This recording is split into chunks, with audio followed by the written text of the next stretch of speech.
Hola, em dic Ricard Esquain i llegiré el Salm 12. Per al director, sobre Hasheminit, Salm de David. Salva'ns, Javé, perquè s'acaben els pietosos, perquè els fidels desapareixen d'entre els fills d'Adam. Es parlen falsedat els uns als altres, amb llavis aduladors, parlen amb un doble cor. Javé destruirà tots els llavis aduladors, la llengua que parla grandeses. Els que diuen, amb la nostra llengua prevaldrem, els nostres llavis són ben nostres.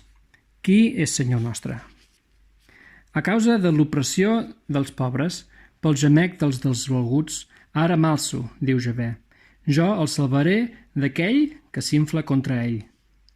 Les paraules de Javé són paraules pures, plata refinada en un gresol de terra, purificada 7 vegades.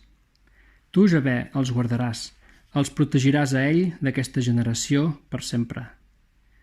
Els malvats roden per tot arreu, quan la vilesa puja entre els fills d'Adam.